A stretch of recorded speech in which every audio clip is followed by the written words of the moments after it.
ఓం శ్రీకృష్ణ పరబ్రహ్మణే నమః. భగవద్గీత పారాయణానికి స్వాగతం సుస్వాగతం. అందరికీ నమస్కారం అండి. మనము భగవద్గీతలో 4వ అధ్యాయం జ్ఞానయోగంలో 23వ శ్లోకానికి అర్ధసహితంగా తెలుసుకున్నాం. అయితే దీంట్లో జ్ఞానవంతులు ఎలా అవుతారు అనేది స్టెప్ బై స్టెప్ ఒక్కొక్కటి వివరిస్తూ ఉన్నాడు. అంటే మనం జ్ఞానాన్ని ఎలా సంపాదించుకోవాలి, కర్మలు చేస్తూనే జ్ఞానాన్ని పొందుతాం. మనము చేసే ప్రయత్నము ద్వారా జ్ఞానం అనేది కలుగుతుంది. అలా కర్మలు చేస్తూ ఉంటే కొన్ని రోజులకి మనము ఈ కర్మబంధాల నుండి విముక్తిడమై జ్ఞానులమవుతాం అని చెప్తూ ఉన్నాడు. ఈరోజు 24వ శ్లోకము చాలా ముఖ్యమైనదండి. దయచేసి ఇది అందరూ కూడా తప్పకుండా పిల్లలకు కూడా నేర్పియాలి. కొన్ని స్కూల్స్లో కూడా మధ్యాహ్నము భోజనాల సమయానికి ఈ శ్లోకాన్ని చదివిస్తూ ఉంటారు. అయితే అంటే అన్న దోషము లేకుండా ఆహార పదార్థం మనం తిన్నది ఏ విధమైన దోషము లేకుండా ఉండడం కోసము, దానివల్ల మంచి బుద్ధి జ్ఞానం కలగాలి పిల్లలకు, తిన్న వాళ్లకు అనే ఉద్దేశంగా ఈ శ్లోకాన్ని చదివించడము అనవైతే అన్నమాట. చాలా ముఖ్యమైనది. కాబట్టి ఎవరైనా సరే భోజనం చేసేటప్పుడు ముందు ఈ శ్లోకాన్ని చదువుకోవాలన్నమాట. ముందు ఈ శ్లోకాన్ని చదువుకుని మరి 23, 24 రెండు ఒకదానికోటి అనుసంధానమై ఉంటాయి కాబట్టి అలా తెలుసుకుందాం. ఇది 24వ శ్లోకము. బ్రహ్మార్పణం బ్రహ్మహవీర్ బ్రహ్మాజ్ఞౌ బ్రహ్మణాహుతం బ్రహ్మైవ తేన గంతవ్యం బ్రహ్మకర్మ సమాధినా. ఇది ఎంత ముఖ్యమైనదంటే మనము పితృకర్మలు చేసినప్పుడు, శ్రాద్ధాలు పెట్టినప్పుడు కూడా, పితృదేవతలకు ఇచ్చేటప్పుడు కూడా మనం దీన్ని చదవడం. అంటే పరబ్రహ్మ స్వరూపంగా భావించడము ప్రతిదాన్ని. ఆ స్థాయి రావాలి అంటే ఎప్పుడు వస్తుందండి? అంత ఈజీగా. ఇప్పుడు మనము కొన్ని చూస్తూ ఉంటాం. ఇద్దరు మనుషులు ఉన్నారనుకోండి, వాళ్ళు బాగా క్లోజ్ ఉంటారు, ఎప్పుడు కలిసిమెలిసి తిరుగుతూ ఉంటారు, ఒకేలాగా మాట్లాడుతూ ఉంటారు, ఒకేలాగా వాళ్ళ మెంటాలిటీ, వాళ్ళు చేసే పనులు అన్నీ ఒకేలాగా ఉంటాయి అనుకోండి. కొన్ని రోజులకు మనకి ఏమైపోతుందంటే వాళ్ళు ఇద్దరిని అలా చూసి విని అంతా ఒకళ్ళు కనబడితే ఇంకోళ్ళని చూసినట్టు ఫీల్ అయిపోతాం అన్నమాట. అంటే అదేంటి, నేను లేను కదా అంటే నువ్వు ఉన్నట్టే ఈయన ఉంటే అనే స్థాయికి వచ్చేస్తాం. అట్లా మమేకమైపోవడము అన్నమాట. అంటే ఆత్మ పరమాత్మ ఒకటే, అహం బ్రహ్మాస్మి అని చెప్తారు కదా. మరి బ్రహ్మం అనేది ఉంది, ఆ బ్రహ్మం నుండి వచ్చింది మన ఆత్మ కూడా. ఆ పరమాత్మ నుండి విడివడి వచ్చాము ఈ ఆత్మ, జీవాత్మగా. కాబట్టి దాని నుండి వచ్చింది ఇది, అది ఒకటే అనే స్థాయికి ఎదగాలంటే అది మామూలు విషయం కాదు. ఏదో ఇట్లా చెప్పంగానే వచ్చేస్తుందా? రాదు. అంటే బై ప్రాక్టీస్ అనమాట. అయితే మనకు 23వ శ్లోకంలో ఏం చెప్పిండు అంటే కర్మ సంగము. అంటే కర్మ సంగం అంటే కర్మకు బద్ధుడమై ఉండడము. ఎలా ఉంటాము అంటే ఆసక్తి, కోరిక వల్లనే కదా మనకు ఏవైనా. అసలు మనకు కోరికలు, కర్మల యందు ఆసక్తి కలిగినప్పుడే వాటి కోసం కర్మలు చేస్తాం. మళ్ళీ వాటి యొక్క ఫలితం మీద మనము ఆశపడతాం. ఆ ఫలితం మీద మనకు ఎప్పుడైతే ఆసక్తి ఉంటుందో ఆ ఫలితం పొందాలని, అప్పుడు అది మనకు బంధంగా మారిపోతుంది. అది అక్కడికి అయిపోదు అన్నమాట. అయితే మనకు ఈ యజ్ఞము అనేది ముందే చెప్పిండు. ఫస్ట్ మనకు 2వ అధ్యాయంలోనే ఏం చెప్పిండ్రు అంటే యజ్ఞం చేసేవాళ్ళు పూర్వకాలంలో. మునులు వాళ్ళు ఏం చేసేటోళ్ళు అండి, ఈ సెల్ ఫోన్లు, ఈ వంటలు చేసుకోడు ఇవన్నీ ఏమి ఉండేవి కాదు. అప్పుడు అడవులలో కూర్చొని ఏవో పర్ణశాలలు వేసుకొని ఆకులు అలములు కందమూరాలు తినుకుంటూ తపస్సు చేసుకునేవాళ్ళు. కానీ వాళ్ళు ఆ జ్ఞానశక్తితోని వాళ్ళు ఏదనుకుంటే అది పొందేవాళ్ళు అన్నమాట. ఇవన్నీ మనము ఏవైతే బాహ్యంగా చేసుకుంటున్నామో ఆ కర్మలని కూడా వాళ్ళు అంతర్గత శక్తితోనే చేసుకునేవాళ్ళు అన్నమాట. ఏది కావాలనుకున్నా, ఎక్కడికి వెళ్ళాలనుకున్నా వెళ్ళగలిగేవాళ్ళు. వాళ్ళు ఏమి వెహికల్ ఎక్కాల్సిన అవసరం లేదు. అట్లా వెళ్ళగలిగేవాళ్ళు. వాళ్ళు ఏం చేసేది మరి, యజ్ఞయాగాదులు చేసేది. తర్వాత కాలంలో వచ్చేసరికి ఇప్పుడు దశరథుడు కూడా యజ్ఞం చేసిండు. పుత్రకామేష్టి, అశ్వమేధ యాగం, ఇవన్నీ యజ్ఞాలు చేసిండు. అంటే వానలు పడాలని యజ్ఞాలు, అంటే కోరికలు, లోక కళ్యాణం కోసం యజ్ఞాలు చేయడం. అంటే యజ్ఞము అనేది ఏంటి అంటే ఒక సంపూర్ణత్వాన్ని పొందడానికి చేసేది. ఏదో ఒకరోజు చేసినాం అయిపోయింది కాదు. ఇప్పుడు ఈరోజు మనం జన్మెత్తినప్పటి నుంచి మనము తుది శ్వాస విడిచే వరకు మన లోపల అంతర్గతంగా గుండె కొట్టుకుంటూనే ఉంటుంది.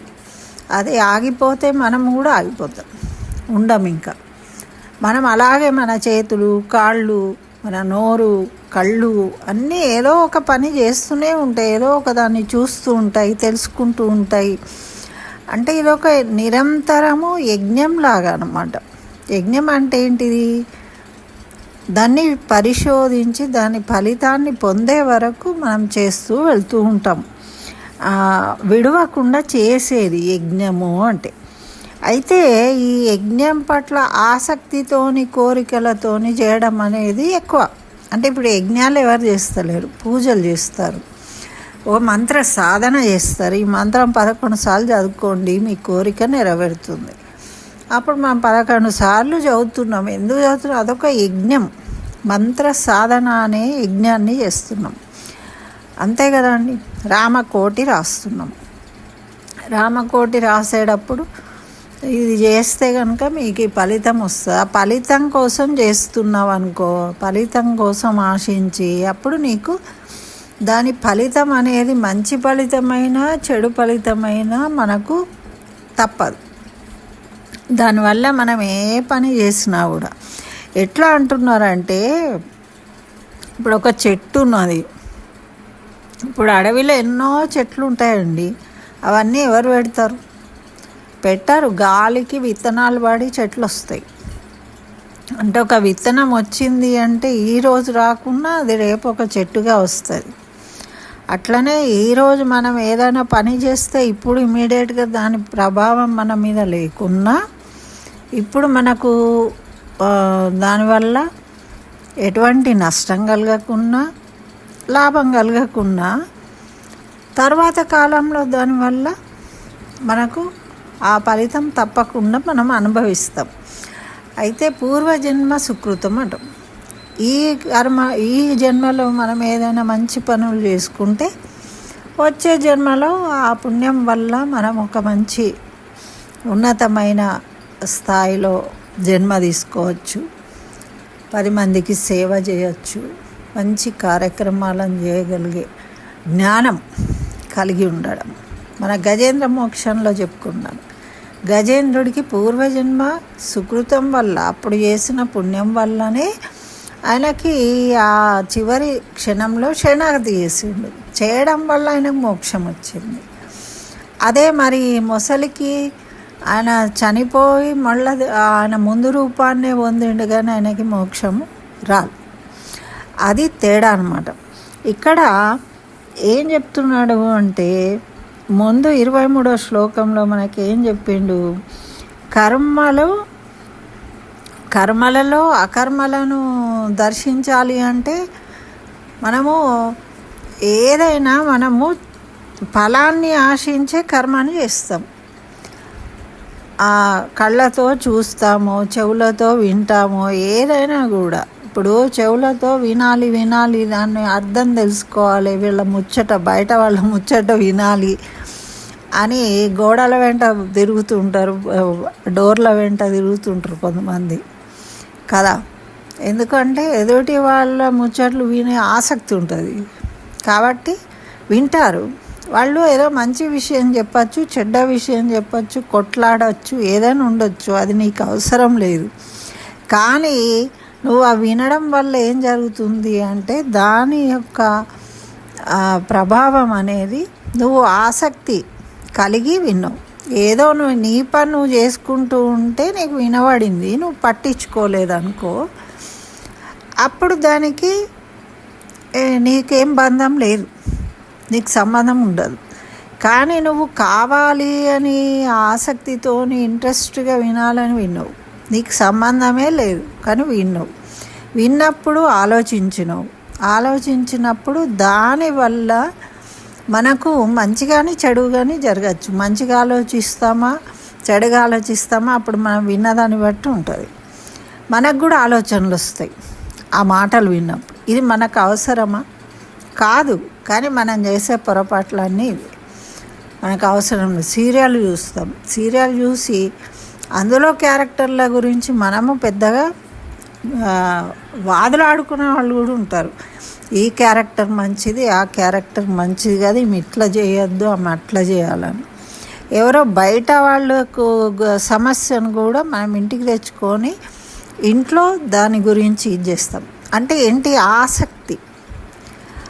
ఆసక్తి కోరిక వల్ల బయట ఉన్న పెంట అంతా తెచ్చి మనము మన నెత్తిలో పెట్టుకొని మనం ఇంట్లో కూడా దాని వల్ల మన ఇంటి వాతావరణాన్ని కూడా ప్రభావితం చేసుకుంటాం.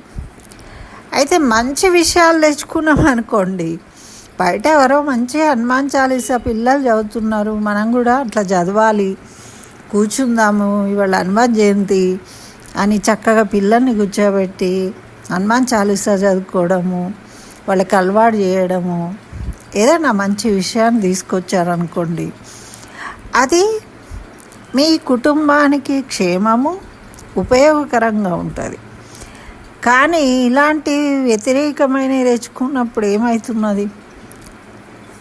అటువంటి సమస్యలే మనకు వస్తున్నాయి. యద్భావం తద్భవతి అని కూడా చెప్పిండు మన వాళ్ళు.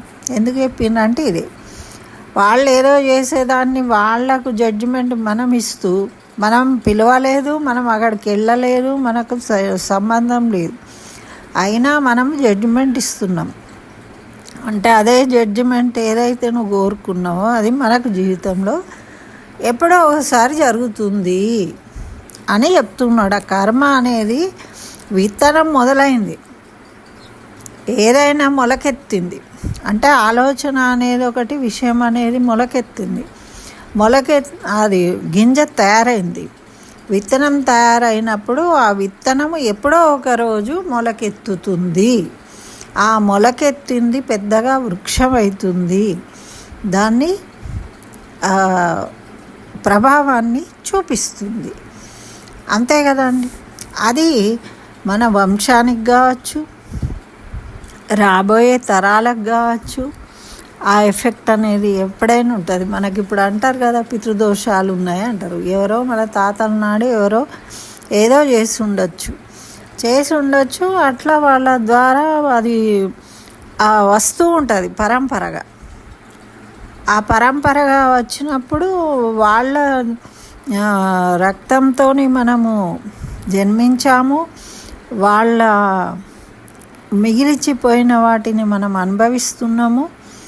ఈ శరీరం అనేది వాళ్ళ ద్వారా వచ్చింది కాబట్టి ఆ కర్మ, ఆ బంధాలు అనేవి ఉంటాయి. అవి మనకు అయితే మనకు 23వ శ్లోకంలో ఏం చెప్పిండు? మన పూర్వజన్మ కర్మల వల్ల కూడా మనము ఈసారి మంచిగా ఉందాం అనుకున్నా కూడా అవి అనుభవించాలి కాబట్టి వాటి వల్ల మనకు కొన్ని ఇబ్బందులు ఏర్పడుతూ ఉంటాయి. అయితే ఆ ఇబ్బందులు ఏర్పడ్డప్పుడు మనకు వచ్చిన ఇబ్బందిని, వచ్చిందిలే ఇప్పుడు ఏదో కష్టం వచ్చింది, ఈరోజు కష్టం ఉంది, రేపు మంచిగా అయిపోతుంది అని దాన్ని భారంగా భావించకుండా చాలా సునాయాసంగా భగవంతుడి మీద భారం వేసి మన కర్తవ్యాన్ని చేసుకుంటూ వెళ్ళిపోయామనుకోండి, ఇవి కొత్తగా కర్మబంధాలు అనేవి ఏర్పడవు. కానీ ఈ కష్టాన్ని దాటడం కోసము ఇంకా కొన్ని కొత్త విధానంలో మనము కర్మలు చేస్తాం. అంటే షార్ట్కట్లో వీటిని తగ్గించుకోవడం కోసం చేయడం వల్ల ఏమవుతుంది, ఇది తగ్గుతుంది కానీ మళ్ళీ కొత్తవి యాడ్ అవుతాయి. ఇట్లా పెరుగుతూ ఉంటాయి అన్నమాట మన కర్మ బంధాలు. సంగము అంటే కోరిక, ఆసక్తి, కర్మ సంగం ఏర్పడుతూనే ఉంటుంది. ఒకదాంతోనూ ఒకటి, ఒకదాంతోనూ ఒకటి, ఒకదాంతోనూ ఒకటి. దీనికి ఎండేమి ఉండదు. ఇక కోరికలు అనేవి ఎప్పుడైనా మనమే బలవంతంగా వాటిని ఆపేయాలి, త్యజించాలి. అయితే ఇక్కడ మనకి ఏంటి 24వ శ్లోకంలో చెప్పేది అంటే, యజ్ఞం చేసినప్పుడు బ్రహ్మార్పణం హవిస్సు ఇస్తాము. యజ్ఞ ద్రవ్యాలు ఉంటాయి అగ్నిలో వేసేవి. అయితే ఆ అగ్ని రూపము, యజ్ఞ ద్రవ్యాలు, మనం ఇచ్చే హవిస్సు, మరి ఆ చేసే యజమాని, ఆ హోమము, ఇవన్నీ కూడా బ్రహ్మస్వరూపమే అని తెలుసుకోగలగాలి. అంటే ఇప్పుడు కరెంటు ఉందండి, కరెంటును ఒక లైట్ వైరు ద్వారా బల్బులోకి ట్యూబ్ లైట్కి పెడితే ట్యూబ్ లైట్ వస్తుంది, కూలర్కి పెడితే కూలర్ పనిచేస్తుంది, ఫ్రిడ్జ్కి పెడితే ఫ్రిడ్జ్ పనిచేస్తుంది, అలాగే ఫ్యాన్కి పెడితే ఫ్యాన్ పనిచేస్తుంది, టీవీకి పెడితే టీవీ పనిచేస్తుంది.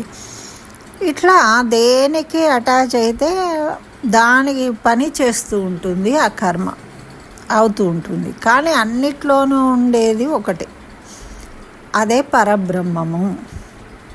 అంటే నీలో ఉండేది, నాలో ఉండేది, ప్రతి దాంట్లో ఉండేది ఒకటే, అదే బ్రహ్మము అని తెలుసుకోవడం అన్నమాట. అయితే దీన్ని మనము ఈ కర్మలయందు అకర్మను దర్శించే స్థాయికి ఎప్పుడు వస్తాం? కర్మలు చేసుకుంటూ పోవాలి. ఏదైనా ఒక విషయము జ్ఞానము తెలవాలి అంటే మరి ఎందుకండి వినడం, భగవద్గీత ఎందుకండి చదవడము అంటే, నీకు అర్థమైనా కాకపోయినా చిన్నపిల్లలు పాటలు వింటూ ఉంటారు. వాళ్ళకి నచ్చితే ఆ మ్యూజిక్ ఇష్టమైతే పాడుతూ ఉంటారు, పాడడానికి ప్రయత్నం చేస్తూ ఉంటారు, ఆనందపడతారు. విని విని విని విని విని ఆ పాట వచ్చేస్తుంది. ఒకరోజు పాట రావడమే కాదు, ఆ పాట పాడుతూ వాళ్ళు ఆనందపడుతూ పడుతూ పడుతూ కొన్ని రోజులకు దాని అర్థం ఏంటో తెలుస్తుంది. దాంట్లో తెలిసినప్పుడు ఇంకా ఆనందం. అంటే మనము జ్ఞానవంతులమైతూ ఉంటే మన జ్ఞానం కలిగిన కొద్దీ మనం ఆత్మానందాన్ని పొందుతాం. ఆ విషయాన్ని కూలంకషంగా తెలుసుకోవడమే యజ్ఞం. మన జీవితంలో మనమేంటి, అందుకే కదా రమణ మహర్షి నేనెవరు అనే ప్రశ్నకు జవాబే జీవితం. అది తెలుసుకోండి, నువ్వెవరో తెలుసుకోవాలి. నువ్వు అంటే నేను కాదు, నా చెయ్యి, నా కాలు, ఇది ఒక శరీరము, ఇదొక పరికరము. నువ్వు ఆ ఆత్మ పరమాత్మకు సంబంధించింది, ఆ బ్రహ్మమే నువ్వు. అది వేరు ఇది వేరు కాదు.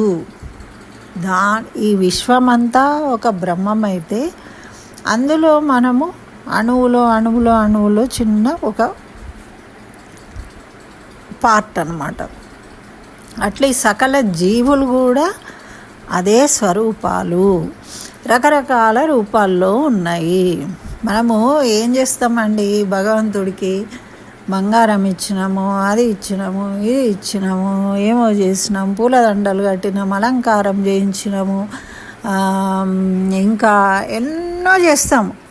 చేసి చేసి చేసి చేసి చివరకు ఏమవుతుంది, ఇక మనకి ఏమి ఇవ్వాలో తోచదు. తోచక అప్పుడు ఏమనుకుంటామంటే నేను నీకు ఇచ్చుడేంటిది, పిచ్చి కాకపోతే భగవంతుడా నువ్వు ఇచ్చినే ఇవన్నీ మళ్ళీ నేను నీకు తెచ్చి ఇచ్చుడేంటిది అని అప్పుడు రియలైజ్ అవుతాం. అయ్యి నామస్మరణ చేయాలి, నిన్నే తలుచుకుంటూ నిన్నే శరణాగతి చేస్తా నేను అనే స్థాయికి వస్తామన్నమాట.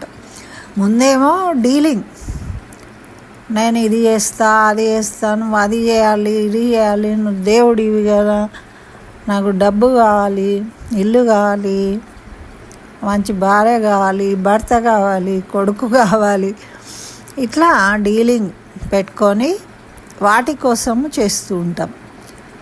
అవన్నీ దాటేస్తున్న స్థాయికి వచ్చిన తర్వాత ఏమనుకుంటాం, అప్పుడు మనము ఏమీ సమర్పించుకోలేకపోయే సమయానికి వచ్చినప్పుడు పత్రం పుష్పం ఫలం తోయం, ఇంత నీళ్ళు వేయి ఇంత ఆకు వేయి, ఏది వేసినా నేను భక్తితో సమర్పిస్తే స్వీకరిస్తా అని చెప్పిండు భగవంతుడు. అయ్యో భగవంతుడా నీకు నేను ఇవ్వడం ఏంటి, నువ్వు ఇచ్చిందే ఇదంతా అని సంకల్ప మాత్రేనా మనం ఆ భగవంతుడిని స్మరించుకోవాలి. ఇదంతా భగవంతుడిదే, నేను కూడా నీవాణ్ణే అనే స్థాయికి వెళ్దాం అన్నమాట.